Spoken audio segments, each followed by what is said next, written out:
आज है international women's day.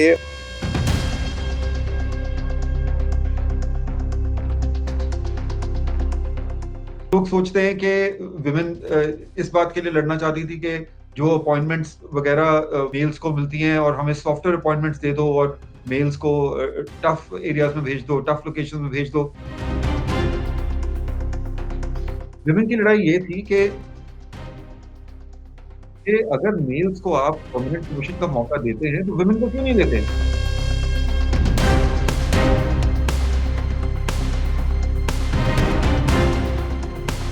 तो लड़ाई सिर्फ इतनी थी, जो बेसिक लड़ाई थी कि हमें भी परमानेंट करियर का मौका दिया जाए ताकि हम भी 20 साल से ऊपर सर्व कर सकें। को एक्सेप्ट नहीं करेंगे लोग, एक्सेट्रा एक्सेट्रा। अब बात ये है कि अगर 14 साल के लिए कोई सर्व कर सकता है तो 20 साल के लिए क्यों नहीं सर्व कर सकता? तो ये मतलब नहीं है कि वो एक वुमन ने यूनिफॉर्म पहनी हुई है या मेल ने यूनिफॉर्म पहनी है। उसने यूनिफॉर्म देखनी है, वो यूनिफॉर्म की कदर करेगा, यूनिफॉर्म की सैल्यूट करेगा। आर्टिलरी में अब विमेन ऑफिसर्स जा रही हैं और वो कोर्ट के इंटरवेंशन से नहीं हुआ, वो बहुत अच्छी तरह वजह क्या गिनाई गई महिलाओं को इंडियन नेवी की शिप से बाहर रखने की? बहुत एक गलत बात है और इनफैक्ट सोलिसिटर जनरल ने भी कोर्ट को बोला कि pregnancy discrimination in the work place.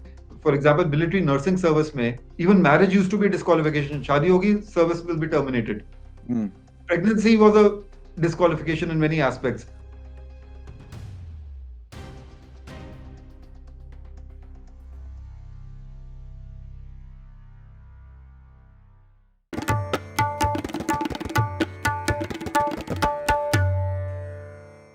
नमस्कार, द रेड माइक में आपका स्वागत है। मैं हूं संकेत उपाध्याय। आज है इंटरनेशनल वुमेन्स डे और ये एक दिन दुर्भाग्यवश कुछ इस तरीके का दिन हो गया है जिसमें हम कोई मौका नहीं छोड़ते महिलाओं को एक पेडेस्टल पर रखने का। रखना भी चाहिए, लेकिन सिर्फ अगर आप वही करके और उसके बाद छोड़ दें और आप ये सोचें कि बस एक दिन हमने समर्पित कर दिया, एक दिन सब कुछ अच्छा अच्छा हो गया और उसके बाद फिर 364 दिन अब इसके बारे में सोचने की जरूरत नहीं है, अगली बार अब फिर दोबारा कुछ और करेंगे, तो ये एक दुर्भाग्यपूर्ण बात होती है।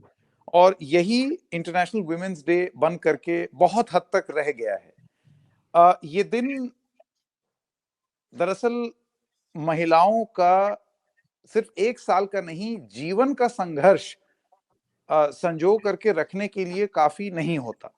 और खास तौर से ये और मुश्किल हो जाता है अगर हम अपने डिफेंस के बारे में बात करें, फोर्सेस के बारे में बात करें। इसमें क्या होता है कि क्योंकि फोर्सेस की बात हो रही है तो अमूमन अगर आप कुछ ऐसी बात बोल दें जो फोर्सेस के खिलाफ दिखे तो जाहिर सी बात है उसकी एक्सेप्टेबिलिटी कम हो जाती है। लोग ये समझते हैं कि आप अपने फोर्सेस के खिलाफ बोल रहे हैं। लेकिन इसी संघर्ष से निपटते हुए बहुत सारी महिलाओं ने अदालत का दरवाजा खटखटाया, एक दूसरी जंग लड़ी और 10 ऐसे लैंडमार्क और ऐतिहासिक जजमेंट्स हैं जहां पर महिलाओं ने इंसाफ पाया भी। ऐसे ही 10 लैंडमार्क जजमेंट्स एक किताब के माध्यम से हमारे सामने प्रस्तुत हैं, जिसके एक एडिटर आज हमारे साथ हैं, नवदीप सिंह जी। ये किताब आप लोग भी पढ़ सकते हैं। It's a fairly easy read, पतली सी किताब है। 10 जजमेंट्स को आसानी से समझ में आ जाने वाली भाषा में ये किताब पूरा बताने की कोशिश करती है। नवदीप जी के साथ शिवानी दस महापात्रा भी, उन्होंने भी साथ में इसको एडिट किया है। नवदीप जी हमारे साथ हैं। ये किताब आप जैसे कि देख सकते हैं, उसका ये कवर है। नवदीप जी के बारे में थोड़ा सा आप लोगों को बता दें जिससे आपको आइडिया मिल जाए। प्रैक्टिसिंग वकील हैं, पंजाब हरियाणा हाई कोर्ट के। फाउंडर प्रेसिडेंट हैं armed forces tribunal bar association Chandigarh में। नवदीप जी वॉलंटियर रिजर्विस्ट हैं, territorial army in the rank of a major in the past रह चुके हैं। कई रिकॉर्ड्स हैं, 11 commendations from the army, air force and the tri service institutions. आपका तारुफ जो है वो लंबा चौड़ा है, लेकिन संक्षिप्त रूप में बिल्कुल आपकी किताब जैसा मैंने करवाने की कोशिश की है। नवदीप जी बहुत बहुत धन्यवाद हमें समय देने के लिए। 10 ऐतिहासिक फैसले हैं जब महिलाओं को फोर्सेस में सम्मान मिला लंबी लड़ाई लड़ने के बाद। मैं सबसे पहले आपसे नवदीप जी ये जानना चाहता हूं कि ये जो 10 एसेस का संकलन है यहाँ पर, जिसकी सारणी में देख रहा हूं, जिसमें तमाम ऐसे सब्जेक्ट्स हैं, संघर्ष महिलाओं का पहले तो फोर्सेस में आने का, फिर फोर्सेस में आ करके अपना हक पाने का, फिर डे टू डे डिस्क्रिमिनेशन जो होता है महिलाओं के साथ, मतलब एक चैप्टर इसमें ये है जिसमें डिफेंस फोर्सेस ये लिख रही हैं कि हम इसलिए उनको नहीं ले सकते क्योंकि हमारे पास टॉयलेट्स नहीं है उनके लिए। इस तरीके के संघर्ष को झेल करके और फिर अदालती कार्रवाई में अपने पक्ष में एक फैसला निकलवा पाने का। जब आप ये किताब एडिट कर रहे थे नवदीप जी, तो ऐसी क्या तमाम चीजें थी जो आपके जहन में आई, आपकी बात में आई कि ये कहानियां बतानी जरूरी? थैंक यू संगीत जी। सबसे बड़ी बात तो इसमें ये है कि सिर्फ डिस्क्रिमिनेशन के बारे हम इस किताब में नहीं बताना चाहते थे। हम कुछ मिथ बस्टिंग स्टोरीज भी एक्सप्लेन करना चाहते थे, क्योंकि इसके आसपास बहुत सारी मिथ्स हैं और अर्बन लेजेंड्स हैं about women in the defence services specially, जो लोगों को ज़्यादा पता नहीं है। संघर्ष की बात एक है, दूसरी बात ये है कि लोगों को पता ही नहीं है कि ये लड़ाइयाँ किस चीज़ के बारे थी। फॉर एग्ज़ाम्पल लोग ये सोचते हैं कि लड़ाई इसलिए थी कि विमेन जो इन डिफेंस सर्विसेज है, वो कॉम्बैट रोल्स के अंदर आना चाहती थी और वो बॉर्डर के ऊपर बोलते थे कि नहीं, हमने भी लड़ना है at par with our male counterparts, और सब कुछ हम वही करना चाहते हैं जो हमारे मेल काउंटर पार्ट्स करना चाहते हैं। वो बात गलत नहीं है, लेकिन ये लड़ाई विमेन की नहीं थी। फिर लोग सोचते हैं कि विमेन इस बात के लिए लड़ना चाहती थी कि जो अपॉइंटमेंट्स वगैरह मेल्स को मिलती हैं और हमें सॉफ्टवेयर अपॉइंटमेंट्स दे दो और मेल्स को टफ एरियाज में भेज दो, टफ लोकेशन में भेज दो। ऐसी भी कोई बिल्कुल लड़ाई नहीं थी। ये लड़ाई बहुत बेसिक थी। पहली बात इस लड़ाई की ये थी कि 1992 में जब विमेन की एंट्री डिफेंस सर्विसेज में शुरू हुई, तो उनको शॉर्ट सर्विस कमीशन के अंदर रखा गया। शॉर्ट सर्विस कमीशन का मतलब है 5 साल, पहले होता था 5 साल extendable to 10 years and then further 4 years more, which means आप 14 साल तक as a short service commissioned officer serve कर सकते थे और एक लेफ्टिनेंट कर्नल के रैंक पे आप रिटायर होते थे। विमेन की लड़ाई ये थी कि जैसे मेल हमारे काउंटर पार्ट्स हैं, जो शॉर्ट सर्विस कमीशन के बाद कंसिडर किए जा सकते हैं फॉर परमानेंट कमीशन, अप्लाई कर सकते हैं फॉर अ परमानेंट कमीशन, तो वो हमें भी देना चाहिए। कंसिडरेशन का मौका देना चाहिए कि हमें भी मौका मिलना चाहिए उसको एक परमानेंट करियर बनाने का। ये सबसे पहली और सबसे बड़ी लड़ाई थी। तो अल्टीमेटली कहा ये जा रहा था, जितने भी इसके बाद एक्सक्यूज़ेज़ थे, ये जो एक्सक्यूज़ेज़ भी थे, ये भी नहीं है कि एक सिस्टेमिक डिस्क्रिमिनेशन है या इंडिविजुअली आर्मी ऑफिसर्स या टॉप लीडरशिप या पॉलिटिकल लीडरशिप वुमेन के खिलाफ है। ऐसा बिल्कुल भी नहीं है कि इंडिविजुअली कोई किसी के खिलाफ है, लेकिन मिला के जो होल पिक्चर बनती थी, उसके अंदर एक बहुत तगड़ी डिस्क्रिमिनेशन सामने आ जाती थी, पता नहीं क्यों? इंडिविजुअली अगर आप इंडिविजुअली किसी से पूछें तो ये कोई नहीं है कहता कि हम वुमेन के खिलाफ है कि डिफेंस में आए। ऐसा बिल्कुल भी नहीं है, लेकिन सब मिला के जब अल्टीमेटली पॉलिसी लेवल पे आता था, तो डिस्क्रिमिनेशन सामने आती थी। तो उनकी दिल्ली हाई कोर्ट ने सबसे पहले जजमेंट दी, बबीता पूनिया केस में, कि अगर मेल्स को आप परमानेंट कमीशन का मौका देते हैं, तो वुमेन को क्यों नहीं देते? तो सबसे सबसे बड़ा मिथ ये थी, लोग ये सोचते हैं कि कॉम्बैट रूल्स के लिए लड़ रहे थे, नहीं, ये सिर्फ ये लड़ रहे थे कि अगर हम 14 साल के लिए सर्व कर सकते हैं, तो हम 20 साल और उसके अबव क्यों नहीं सर्व कर सकते? हम इसको परमानेंट करियर क्यों नहीं बना सकते? हम 14 साल के बाद when you know familial requirements या family requirements are at peak, we are in middle age, आप उस टाइम पे हमें फौज से बाहर कर देते हैं। हम ना यहाँ के, ना वहाँ के, ना हम सिविल में शुरू से शुरू कर सकते हैं, ना हमें सिविल में सीनियरिटी मिलेगी। उस जिस लेवल तक हम पहुँच चुके हैं, उस लेवल की जॉब भी नहीं मिलेगी। तो लड़ाई सिर्फ इतनी थी, जो बेसिक लड़ाई थी, कि हमें भी परमानेंट करियर का मौका दिया जाए, ताकि हम भी 20 साल से ऊपर सर्व कर सकें, प्रॉपर फैसिलिटीज़ के साथ, पेंशन के साथ रिटायर हो सकें। तो ये सबसे बड़ी और सबसे बेसिक लड़ाई थी। और लोगों का कहना कि जो इसकी इसकी जो रेजिस्टेंस थी, वो ये थी कि नहीं जी, वुमेन को एक्सेप्ट नहीं करेंगे लोग, एटसेट्रा, एटसेट्रा। अब बात ये है कि अगर 14 साल के लिए कोई सर्व कर सकता है, तो 20 साल के लिए क्यों नहीं सर्व कर सकता? It is as that. We are बिल्कुल। Commanding the same troops. In fact Navdeep ji, ये जो पहला चैप्टर जिसका आप जिक्र कर रहे हैं, आपकी किताब में भी है, ये है secretary ministry of defence versus Babita Punia. ये वही जी, मामला है जिस जिसकी तरफ आप फैसला कर रहे हैं, जिसकी तरफ आप इशारा कर रहे हैं। और जी, ये वो फैसला था जिसमें ये निर्धारित किया गया कि भाई शॉर्ट सर्विस कमीशन में आई हुई महिलाएं 1992 के बाद जो आई हैं, वो आने के बाद परमानेंट कमीशन क्यों नहीं पा रही हैं। सोचिए, सबसे बेसिक संघर्ष तो ये था कि उसका लॉजिक क्या है। मैं आपसे जानना चाहता हूं, अगर आप दर्शकों को बताएं कि इस फैसले में जब फाइनली ये फैसला हुआ तो इसमें कोर्ट ने, अदालत ने क्या पाया, क्या दलील दी जा रही थी कि क्यों नहीं महिलाएं परमानेंट कमीशन पा सकती हैं, और फिर अदालत ने क्या कहा? दलीलें यही दी जा रही थी कि फिजियोलॉजिकल रीजंस हैं और नेचुरल मेकअप जो है विमेन का वो डिफरेंट है देन मेल्स, तो उनको सेम चीजें नहीं दी जा सकती और सेम अपॉर्चुनिटीज नहीं दी जा सकती। लेकिन इसका जवाब वही है कि अगर आप 14 साल के लिए वो फिट है सर्व करने के लिए, तो 20 साल या 20 साल से ऊपर सर्व करने के लिए फिट क्यों नहीं है?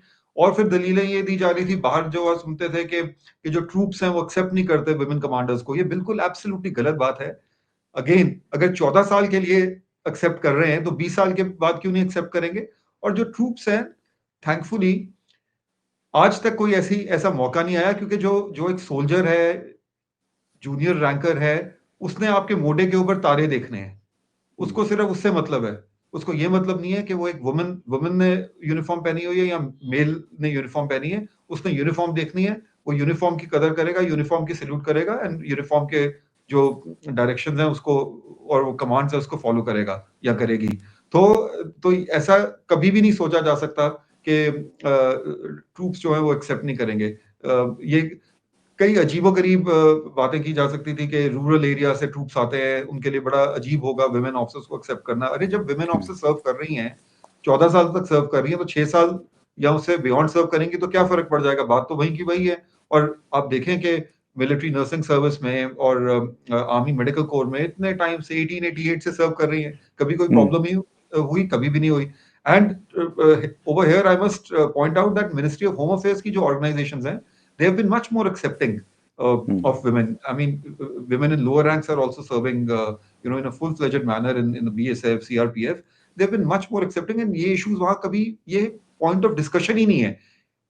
अगर अगर दबी-दबी discussions हो ठीक है, लेकिन open point of discussion या कोई major point of discussion ऐसा आता ही नहीं है। बहुत कम issues arise करते हैं। तो defense services में ये issues ज़्यादा arise किए due to some reason, and which I'm also unable to fathom. But even in higher posts in the IPAS or in the Central Armed Police Forces, these are not points of major discussion. They won't talk like this कि इनको 5 साल के बाद या 10 साल या 14 साल के बाद सिर्फ इतना सर्व करना चाहिए, उसके बाद नहीं सर्व करना चाहिए। कोई ऐसी बातें वहाँ नहीं होती और बहुत कम होती है, दबी-दबी होती है। अगर होती है तो मतलब ये पॉइंट ऑफ कंट्रोवर्सी कभी नहीं बना इतना मेजर जितना आर्मी में बना। और फिर उसके बाद प्रॉब्लम्स आई कि अगर वो परमानेंट कमीशन दिया जाता है तो उनकी प्रमोशंस की फिर प्रॉब्लम आई, फिर अपॉइंटमेंट्स की प्रॉब्लम आई। जा रहा था कि कोई एक स्पेसिफिक तरीके की अपॉइंटमेंट्स देंगे, फिर सुप्रीम कोर्ट को इंटरवीन करना पड़ा कि नहीं, जो मेल काउंटर पार्ट्स को अपॉइंटमेंट्स मिलती है वही विमेन ऑफिसर्स को मिलेंगी। इनफैक्ट हमें विमेन ऑफिसर्स वर्ड भी नहीं यूज करना चाहिए, ये करना पड़ता है just to explain, but an officer is an officer whether it's a woman और अ मैन, मेल और फीमेल। बिल्कुल बिल्कुल। ये इनफैक्ट जब ये पूरी लड़ाई चल रही थी शॉर्ट सर्विस कमीशन से परमानेंट कमीशन वाली, बबीता पुनिया वाला केस, उसमें कोर्ट का एक ऑब्जर्वेशन है that 70 years after the birth of a post colonial independent state there is still a need for change in attitudes and mindsets to recognize the commitment to the values of constitution. तो जो आप ये बार बार ये कह रहे हैं कि वो क्या वजह है कि हम लोग एक्सेप्ट करने को तैयार नहीं है, वो तो कोर्ट ने अपनी टिप्पणी में ही बोल दिया कि एक बहुत क्लियरली एक माइंडसेट है, एक एटीट्यूड और माइंडसेट के बदलाव की बहुत जरूरत है। This is evident from the submissions which were placed as part of the record of this court. The submissions advanced in the note tendered to this court are based on sex stereotypes premised on assumptions about socially ascribed roles of gender which discriminate against women. यानी कि अदालत बहुत clearly बता रहा है कि वो क्या वजह थी जिसकी वजह से रोका जा रहा था या डिनाई किया जा रहा था। वो सेक्स स्टीरियोटाइप है अदालत के हिसाब से, बहुत clear.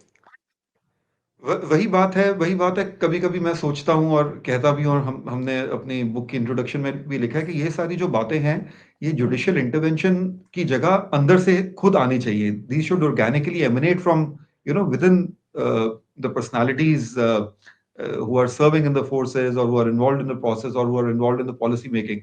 Judicial intervention should always be the last resort.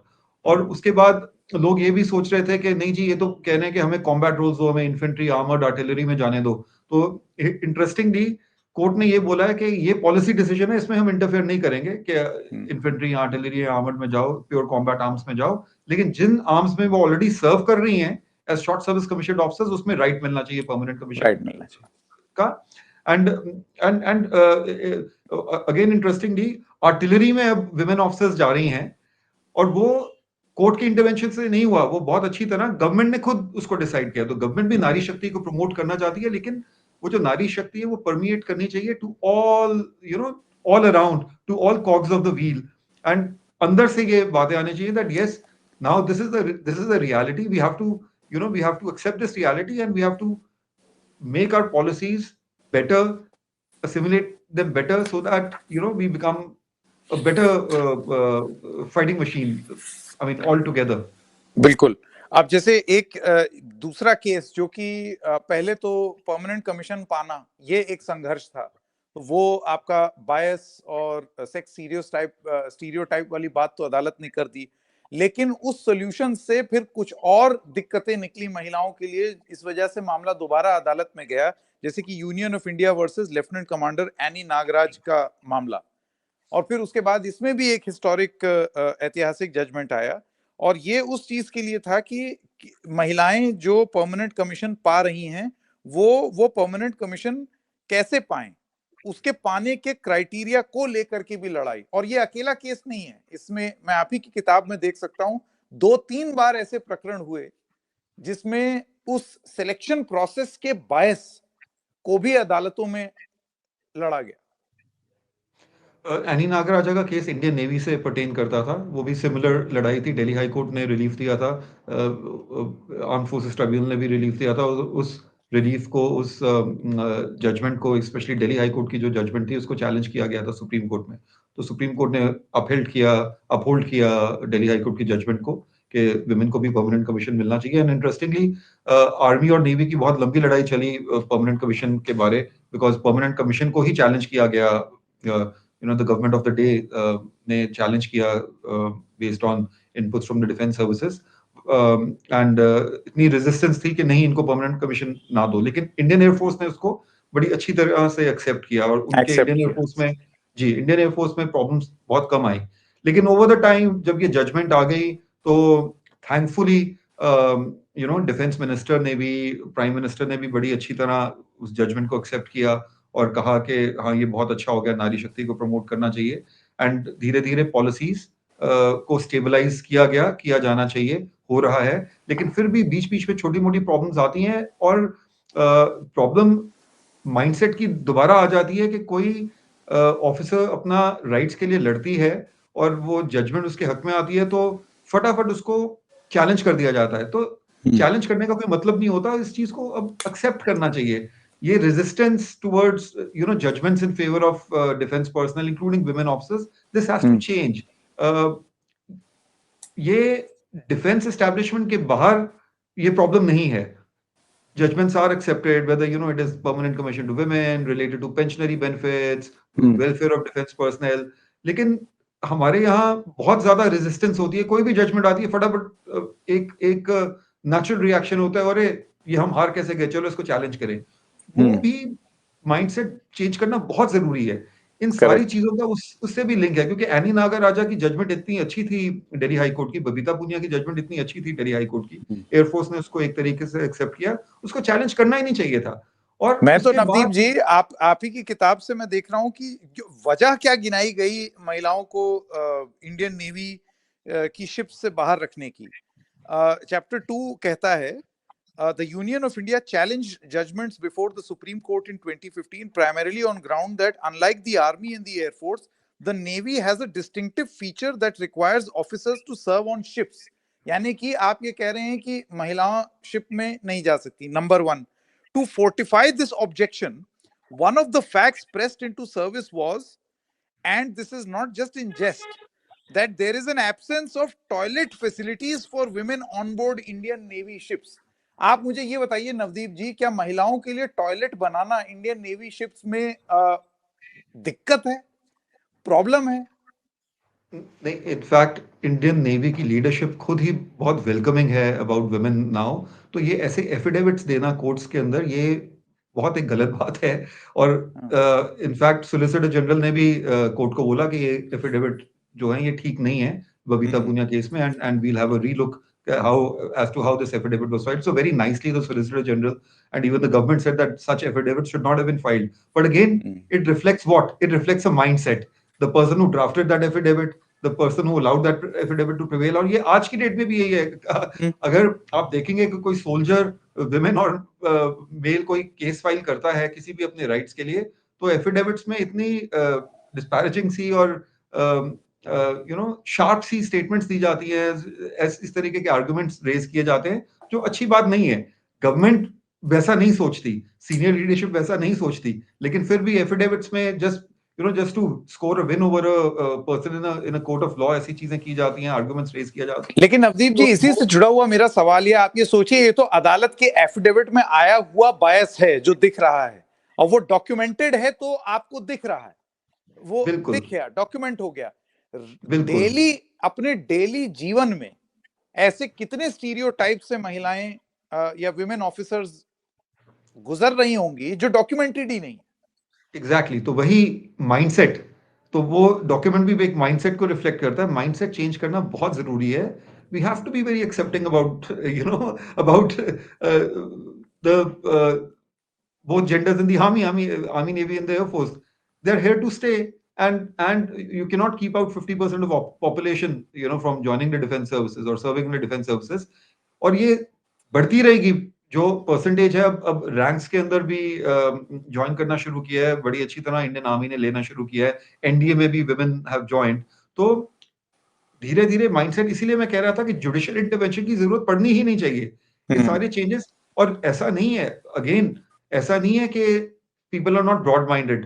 Top leadership is always, there's always been very broad-minded, and public statements भी दी गई हैं about welcoming women in the ranks, in the officer cadre.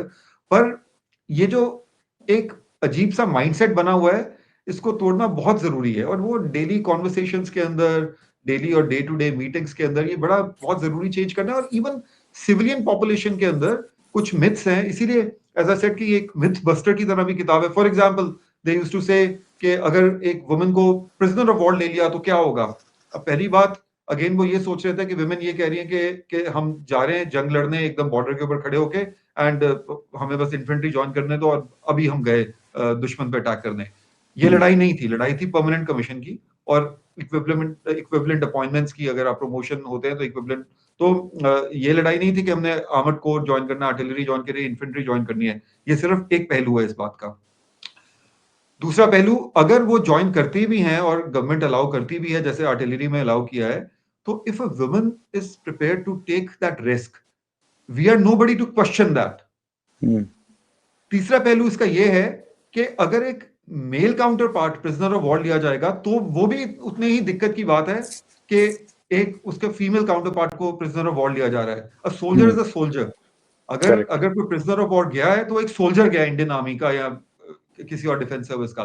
हम उसको gender ascribe नहीं कर सकते कि भाई एक वुमन ऑफिसर को कैप्चर किया है, एक मेल ऑफिसर को कैप्चर किया है। नहीं, एक ऑफिसर को कैप्चर किया है, एक सोल्जर को कैप्चर किया है। और अगर वो सोल्जर जो भी है, मेल और फीमेल है, अगर उन्होंने सोचा हुआ है कि हम ये रिस्क लेने को तैयार हैं, तो सोसाइटी के अंदर बाहर खड़े होकर किसी को ये बोलने की जरूरत नहीं है। प्रोवाइडेड यस, इसका एक ये भी लिंक, एक ये भी बात है कि हम ये भी बोलते हैं कि जो अपॉर्चुनिटीज के साथ साथ जो बेंचमार्क्स हैं वो भी बराबर होने चाहिए, और वो होंगे धीरे धीरे। Everything will be, so if you are capable enough and you have the same benchmarks and you have the same qualifying levels, then whether you're a male or a female, whether you're a man or a woman, you'll meet that system, you'll meet that criteria, and you'll make it.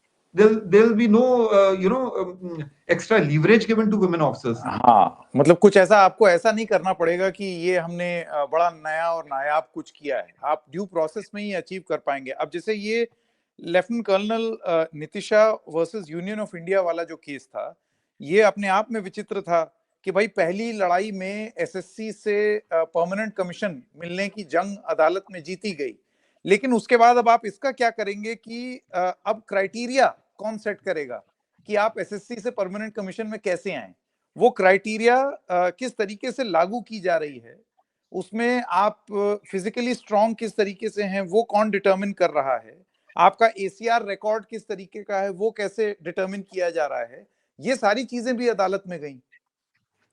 तो नितिशा वाला case भी एक बहुत ही refined judgement है, मैं कहूँगा। उसकी बहुत लेयर्स हैं। उसकी सबसे बड़ी लेयर ये है कि जो डिस्क्रिमिनेशन होती है वो हमेशा direct and on the face of it नहीं होती। उसके बड़े एक इंटरनल लेवल पे भी वो एक तरीके से प्ले होती है। इस तरीके से प्ले होती है कि सामने आपको लग रहा है कि एक प्रैक्टिस डिस्क्रिमिनेटरी नहीं है, लेकिन when you lift the wheel and if you open up the layers, you will find that oh, there is a insidious discrimination at play. It is not coming forth, but it is there and it is affecting a person's career. तो उस तरीके से court ने उसको deal किया and बहुत अच्छी तरह उसको डील किया। काउंसिल मिस ऐश्वर्या भाटी थी, जो अब additional solicitor general of India हैं। उन्होंने इस केस को आर्ग्यू किया था विमेन ऑफिसर्स के लिए, and justice Chandrachud bench head कर रहे थे जिन्होंने ये जजमेंट दी, इंक्लूडिंग बबीता पूनिया। तो उन्होंने बड़े अच्छी तरीके से लेयर बाय लेयर एक्सप्लेन किया कि किस तरीके से डिस्क्रिमिनेशन होती है, सामने नहीं दिखती लेकिन अल्टीमेटली उभर के आ जाती है। नेकेड आई को नहीं दिखती कि हाँ ये डिस्क्रिमिनेशन है। तो उसी में उन्होंने बोला कि किस तरीके से धीरे धीरे धीरे धीरे we have to overcome this and we have to ensure a level playing field. Once there is a level playing field, then there is no question of any discrimination and Correct. no question of even a positive discrimination towards women officers. अब आप देखिए, इसमें मैं देख रहा हूं कि तमाम चैप्टर्स हैं, 1 2 3 तो बहुत क्लियरली 4 चैप्टर्स हैं जो डिस्क्रिमिनेशन एक बहुत ही बायोलॉजिकल वजह से किया जा रहा है, चाइल्ड बेयरिंग को लेकर के किया जा रहा है। और मतलब उसको लेकर के जो जजमेंट्स आई वो कितनी फैसिनेटिंग है, जैसे कि pregnancy discrimination in the work place, can women be ambitious and pregnant और अनविलिंग। ये सब तमाम ऐसी चीजें हैं जो आम तौर पर आदमी ये सोचता है कि भाई ये इतनी बड़ी दिक्कत नहीं होनी चाहिए जितना व्यवस्था इसको बना दे रही है। और इन सब में जैसे एक बहुत मुझे और सबसे ज्यादा रोचक चैप्टर लगा मुझे नीतू बाला वर्सेस यूनियन ऑफ इंडिया का। बहुत आप बिल्कुल ठीक कह रहे हैं। देखो, the mayor existence of life is through childbearing and through pregnancy.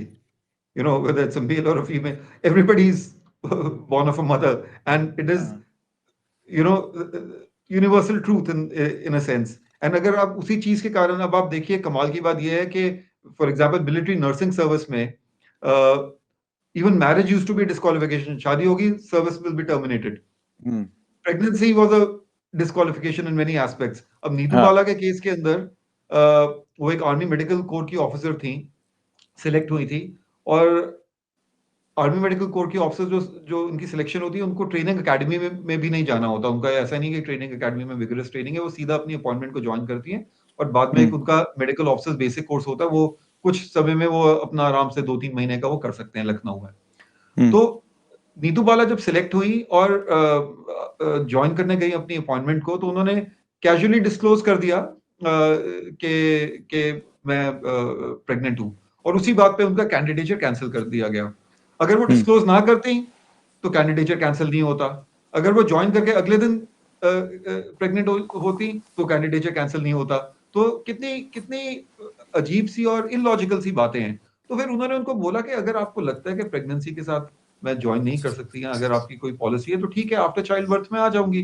कहते नहीं, कैंडिडेचर कैंसिल। तो फिर उन्होंने पंजाब हरियाणा हाई कोर्ट को अप्रोच किया।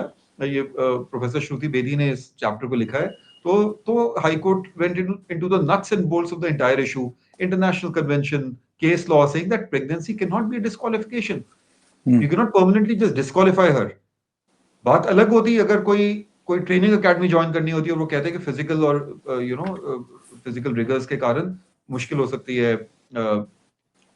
उस ऑफिसर को या द अनबॉर्न चाइल्ड को, वो बात अलग होती है। लेकिन इस केस के अंदर ऐसा नहीं। और उस केस के अंदर भी मिनिस्ट्री ऑफ होम अफेयर्स की 1950s की इंस्ट्रक्शंस हैं कि अगर ऐसा होता है, अगर फिजिकल ट्रेनिंग भी ज्वाइन करनी है तो आप नेक्स्ट कोर्स में उनको बुला लीजिए, but don't disqualify them. 1950s से मिनिस्ट्री ऑफ होम अफेयर्स में चलता आ रहा है, लेकिन डिफेंस सर्विसेज में ये एक डिस्क्वालिफिकेशन थी।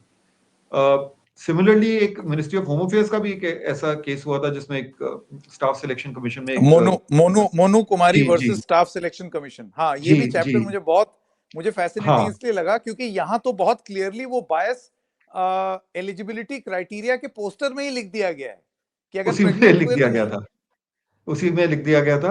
और दिल्ली हाई कोर्ट में जस्टिस विपिन सांघी और जस्टिस रेखा पल्ली की डिवीजन बेंच ने वो जजमेंट दी, और इतनी अच्छी, इतनी क्रिस्प और अच्छी सुंदर जजमेंट दी है कि एंड उसके ऊपर चैप्टर लिखा है मिस फ्रांसिस्का प्रेटोरियस ने, जो कॉमनवेल्थ सेक्रेटेरिएट में काम करती थी, and again a very fine mind, उन्होंने इसके ऊपर एक चैप्टर लिखा है। तो आप देखिए कि किस प्रकार के इलॉजिकल सी बातें एडवर्टाइजमेंट में लिखी जाती हैं।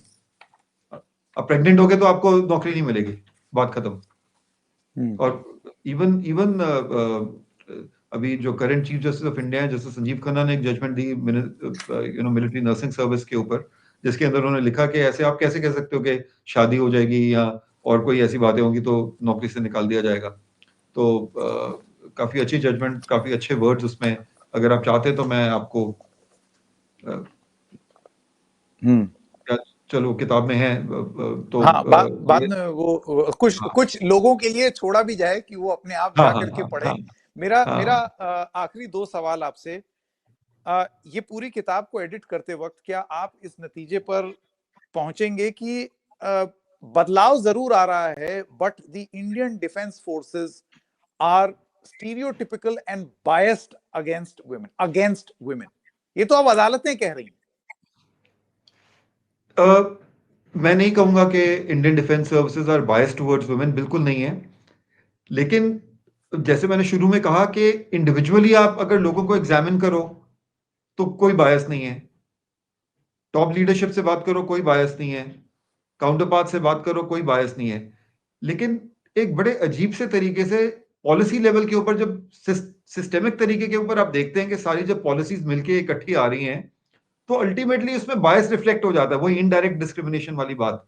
और जैसे सुप्रीम कोर्ट ने भी कहा है कि you have to lift the wheel to see the bias in discrimination. तो मुझे भी ये हमेशा बहुत अजीब बात लगती है कई बारी कि इंडिविजुअली आप देखो तो कोई बायस नहीं है। The defence services are absolutely known to be totally fair and equitable organisations, but ultimately policy level के ऊपर ये बायस आ जाता है, there is resistance to change.